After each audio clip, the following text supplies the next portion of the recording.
We're talking about allergic skin disease on this week's Paw Report. Dr. Gregory Mauck from the Kaskaskia Valley Animal Hospital says this is the #1 issue his clinic is dealing with these days. Stay with us as we explore some changes happening in the treatment and management of pet allergies. The Paw Report starts now.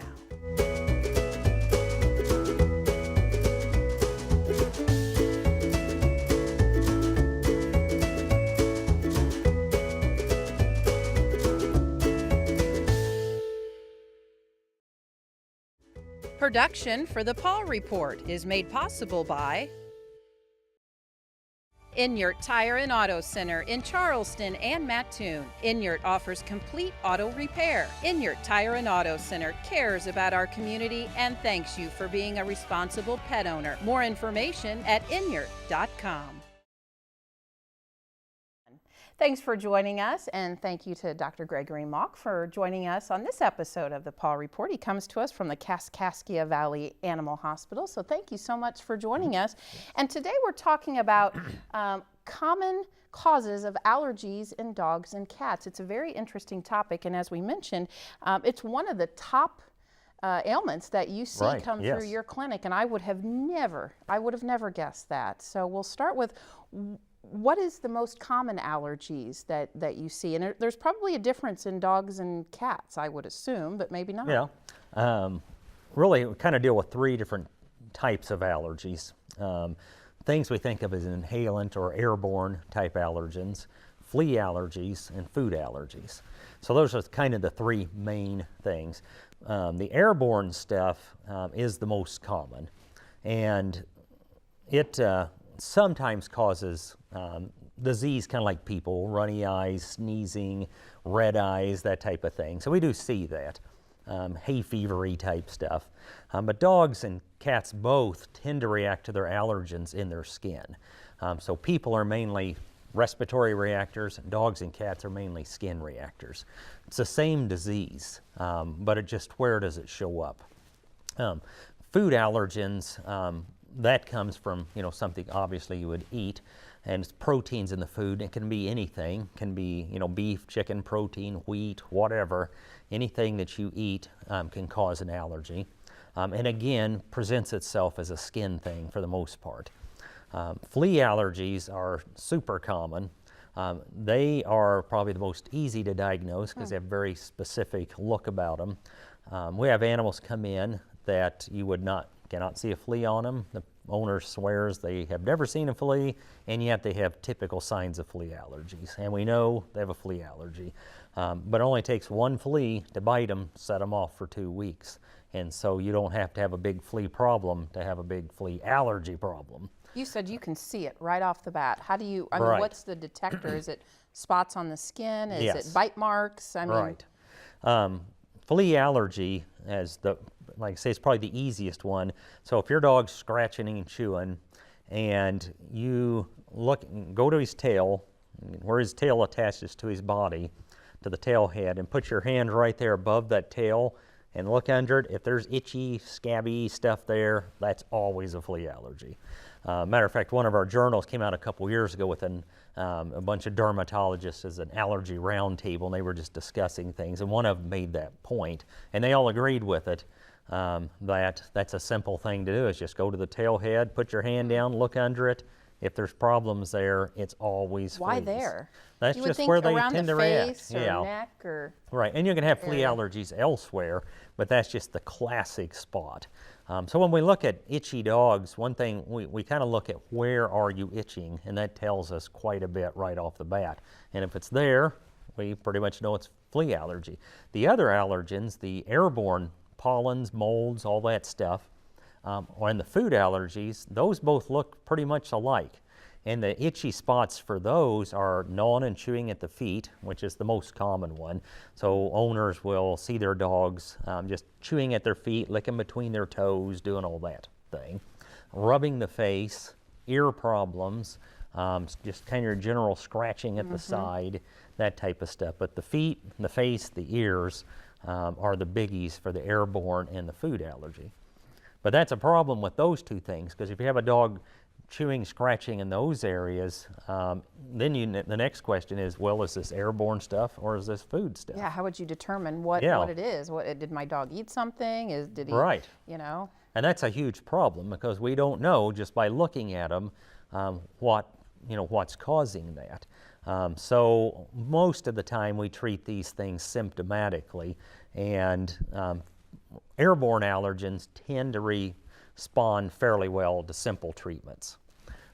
Food allergies don't, but you can have you can have food allergies that do and airborne things that don't. So that doesn't tell you, but if we treat them in a simple manner and they respond really well, they probably just are allergic to something in the environment. And so, in those situations, unless you want to move to Arizona or somewhere and get away from whatever they're allergic to around here, ragweed, corn, just on maple pollen, whatever, you just kind of have to deal with it. Are certain breeds more prone to allergens Yes. than others? And what about cats?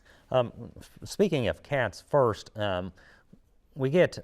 with cats, they're definitely less allergic than dogs. They get some different forms of allergies, very itchy, scabby things all over their body, little tiny scabs. It's called miliary dermatitis. And you can get miliary dermatitis from things that aren't allergies. It's just a reaction pattern of the skin. So with cats, it's a little more difficult, but in cats, they say about 70% of allergic dermatitises are due to fleas, and then the other 30% would be airborne stuff and food allergies, things like that. But a cat definitely, as far as diagnostically trying to figure it out, is more difficult. But as far as dog breeds go, certain breeds like schnauzers, 90% of them get allergies. So if you say, hey, I'd like a schnauzer, and you go get a schnauzer puppy, then you need to plan that you're going to have allergy problems. Wow. Very likely. Why? Some schnauzers don't. It's just genetics. It's kind of been bred into the breed. All breeds of dogs have their problems.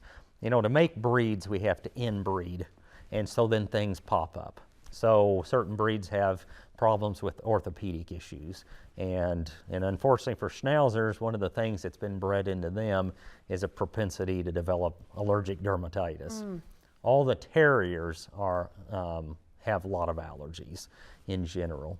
You take labs, we'll see some, but they're not a particular allergic breed.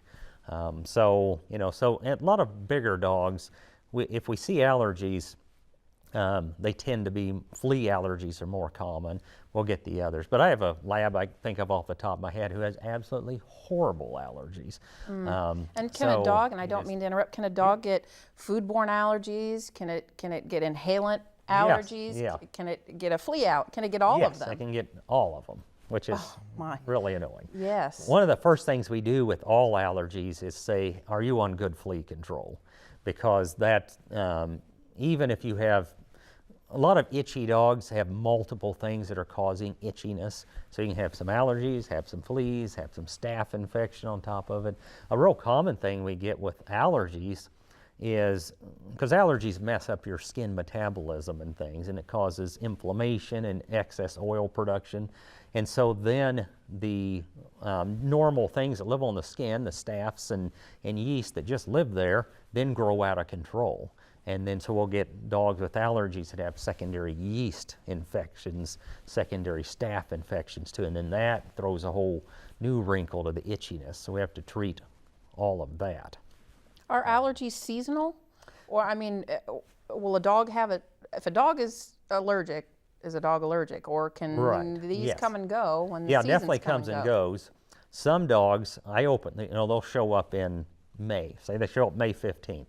And they're scratching and itching. And I look at their record. Last year they were here May 10th. The year before they were here May 18th. Because whatever they're allergic to blooms at that point in time, or it's a tree that pollinates at that point in time. And that's what they're allergic to, and bam.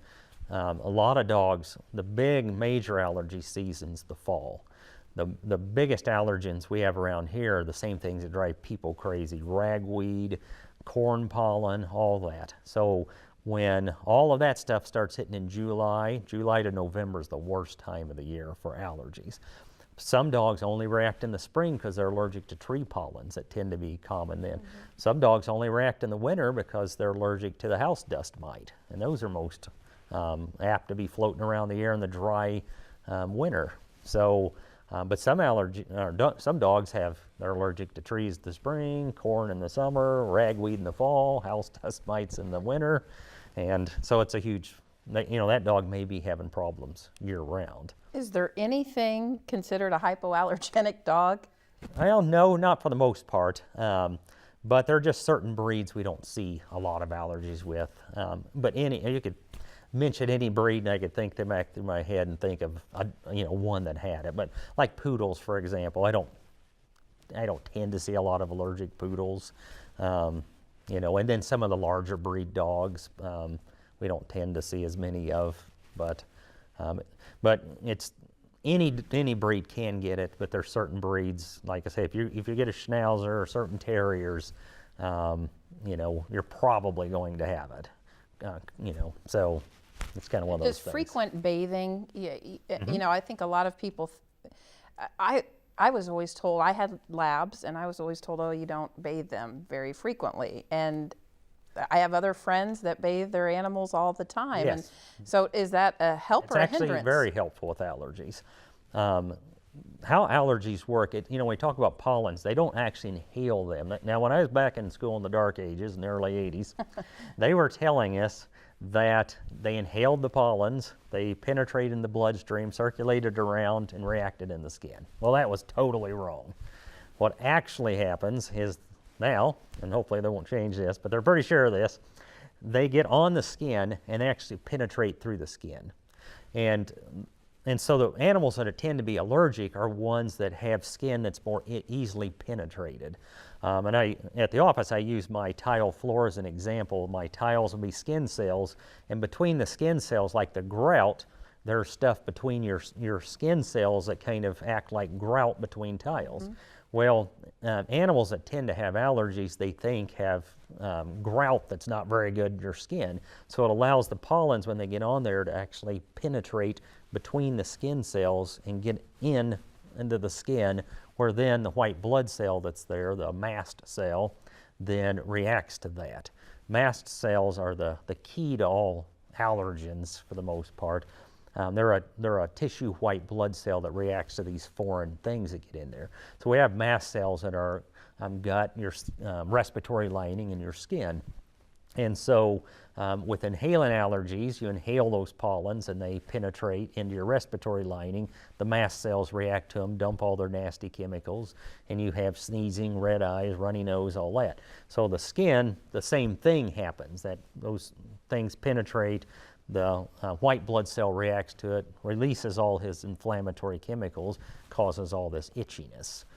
So that's really what's going on with allergies, with those So we tend to try to call them airborne allergens, not inhalant things, because even though there are some inhalant problems, it's mainly landing on them. So with shampooing, if you shampoo regularly, you can wash those off before they have time to penetrate. And that can be super helpful to a dog that has atopic dermatitis, that atopy, which is the penetrating pollen allergy. Can you talk about some more of the signs, some of the more obvious signs, itching and scratching, and you mentioned watery eyes, but I'd have to believe that there's probably other warning signs out there that pet owners need to know and not let it go on. And maybe you can address that too. If somebody lets this go on untreated, some of the things that could happen. Right. Yeah, of course the number one issue is itchiness. And so if the dog's scratching enough, it's driving you and him crazy, then it's too much. And we have some dogs come in, they have destroyed their skin scratching, and they can do it overnight. Just scratch, chew, disrupt the top layer of the skin, and then it starts weeping serum out and gets secondarily infected. So we'll have dogs come in, and this, it's not that people are not watching. I mean, this literally can happen overnight. They'll wake up the next morning and their dog's got a sore on them this big around, and it's commonly called a hot spot, and it's where they've been lick, and they've just disrupted the top layer of the skin. It starts weeping serum out, irritates all, and it just starts spreading across there.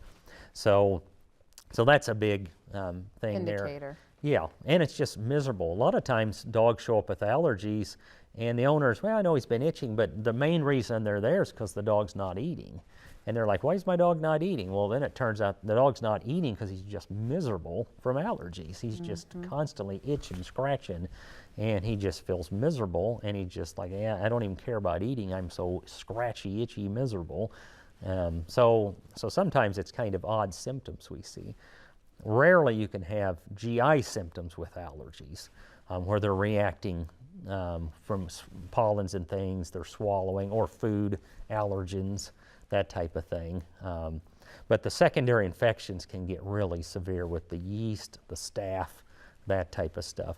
And the dogs that are prone to yeast and staph, it's not necessarily that the allergy causes them, it's just that whole mechanism of having that top layer of their skin that's not impervious to pollens. Well, it's also not impervious to staph organisms and yeast and stuff like that that wants to get set up into the skin and start growing. So that's really another huge issue we deal with. With the ears, we get allergies in the ears and they'll actually swell shut. I had a dog the other day, his ear canal was completely swollen shut. And I couldn't even get a scope in there to even look in there because it was so tightly swollen. So if you do that to your ear, you can't let any heat, moisture out. The bacteria and things that normally live in your ear then just explode. You know, now we have pus coming out of the ear. The dog's digging at it, ruptures a blood vessel in their ear. You know, so a lot of problems like that can occur. So, you know, if we've got a really itchy dog, really need to get on top of it before, because they can do a lot of damage to themselves. And it's just miserable. I just can't imagine sitting around with my entire body itching constantly, scratching. Are there cures? Well, not real good ones. Because one thing we say was like, okay, my dog's allergic. What's he allergic to? Can you do a test and tell me what he's allergic to? Does that help? And yes and no. The gold standard for testing for allergies in dogs like people is doing all the little injections and see what you're allergic to. Well, you're only going to do that if you're going to try to desensitize to those things.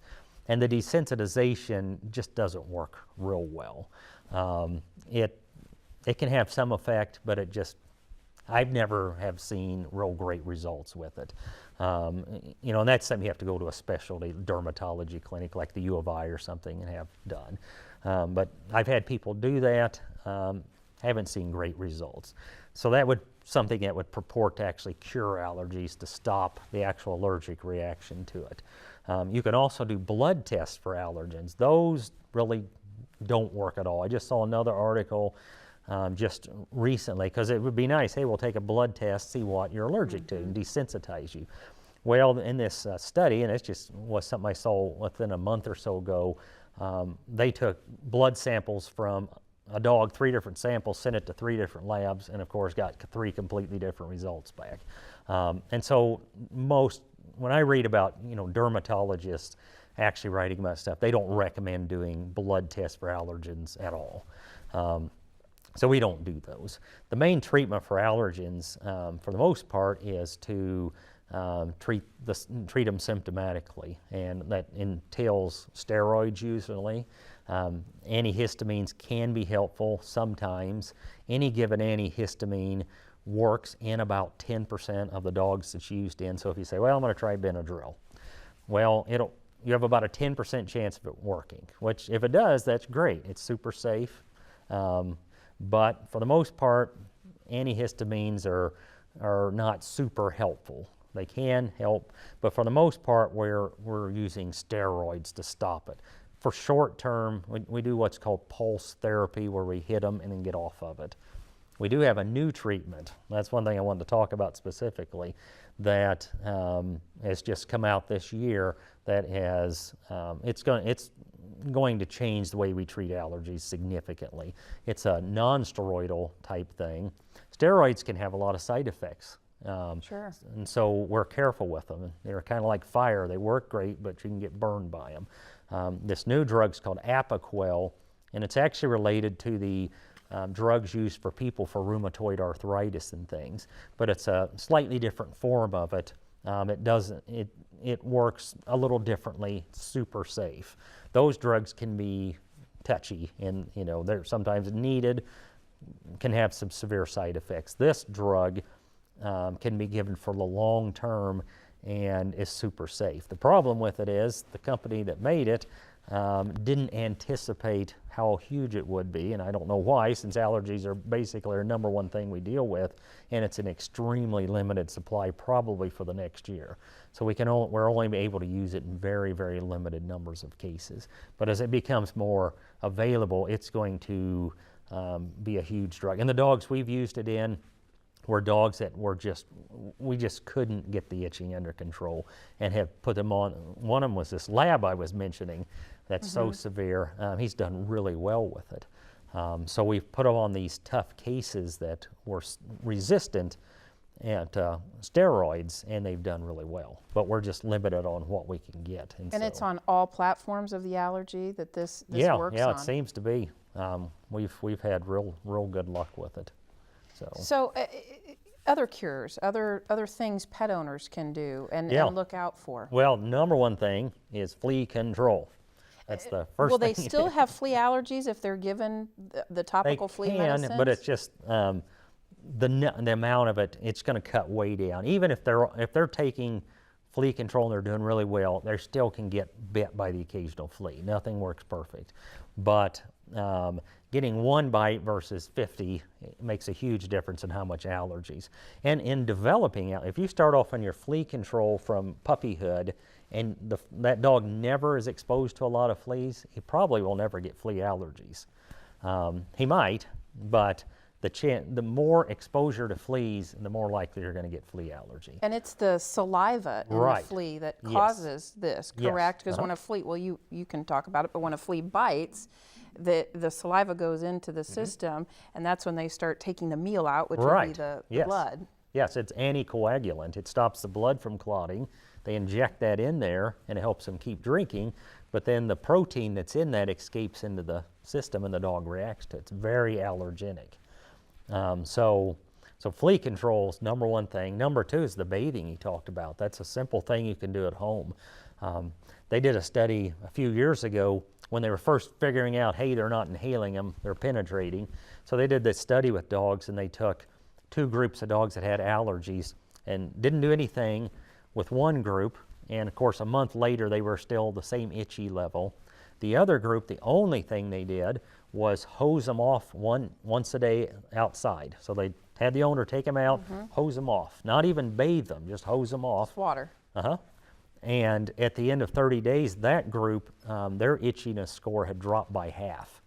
And so and that was just from rinsing the pollens off before they had time to react. So if you use good quality shampooing and things, that can be real helpful to keep pollens, molds, and things off, and also keep the counts of staph down on the skin, the Malassezia yeast that we fight with all the time, to keep those things down on the skin also. So bathing's another thing that's overlooked a lot. And you can bathe dogs. The old wives' tale about not bathing dogs. Maybe 50 years ago they had low quality things that really stripped the oils off of the dog and cause problems. But if you get a good dog shampoo now, they're very low detergent. They don't take the oils off so much, but they clean the dog. So if you use a good dog shampoo, you can bathe them pretty often. And if they seem to get a little dry, you can do a cream rinse or a bath oil afterwards, that type of thing for them. So I have some people that have house dogs that bathe them 2 and 3 times a week because they just want them clean, Well, some great information today, and a learning experience for me. I didn't know quite as much about. I would have never guessed that the number one issue in a vet office is allergens. So. Yes, it's a huge. We could do an entire season of Paw Report on allergies. Well, thank you so much for joining us, and we thank you for joining us for another episode of the Paw Report. We'll see you next time.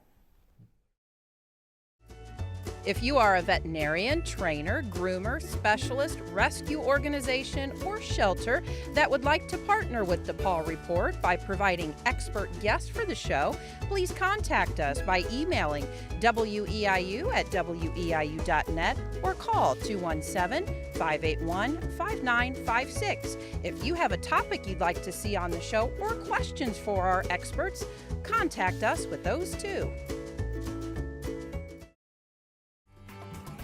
Did you know full episodes of the Paw Report are on YouTube? They can be accessed at www.youtube.com/WEIUTV. Then just go to the Paw Report playlist and select the episode you want to see. More information about the show is available 24/7 on our website at WEIU.net under the Television tab. Production for the Paw Report is made possible by Inyart Tire and Auto Center in Charleston and Mattoon. Inyart offers complete auto repair. Inyart Tire and Auto Center cares about our community and thanks you for being a responsible pet owner. More information at inyart.com.